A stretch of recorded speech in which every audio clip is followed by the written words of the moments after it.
Évite mes doigts. Allez, on le clôt. Tes doigts, mets-les loin parce que... Ça y est, l'herbe au charpentier, l'un des derniers panneaux, est fixé. À Venançon, petit village situé au-dessus de Saint-Martin-Vésubie, les habitants préparent un nouveau sentier botanique.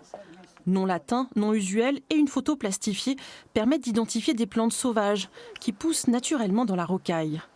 Marthe a recensé 300 espèces, un trésor, un savoir oublié qu'elle souhaite partager. Donc, certaines vieilles personnes connaissent parfaitement la botanique sans le savoir. Par exemple, des gens qui me disent « Ah, ça, je sais ce que c'est l'herbe à savon.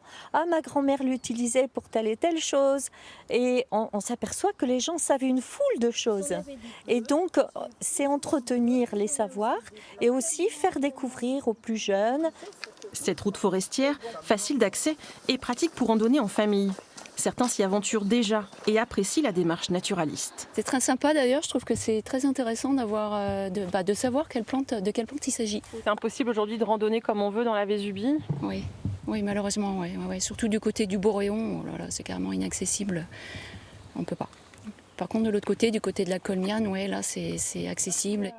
Si les plantes et les fleurs retrouvent vite leur place, sur ce sentier, les traces de la tempête Alex sont toujours visibles et limitent les promenades. Tout le paysage, nous, on ne le reverra plus. Les jeunes peut-être, mais nous, on sera morts avant que ce soit refait. C'est surtout les ruisseaux, dans les vallons, ça a tellement changé.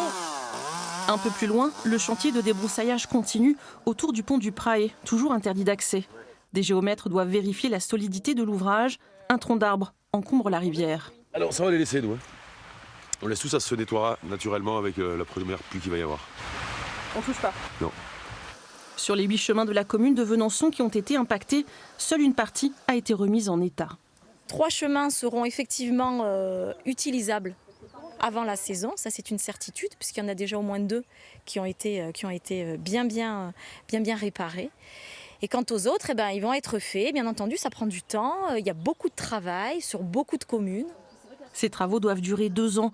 L'enjeu est important, donner envie aux touristes de revenir pour admirer les beautés de la nature.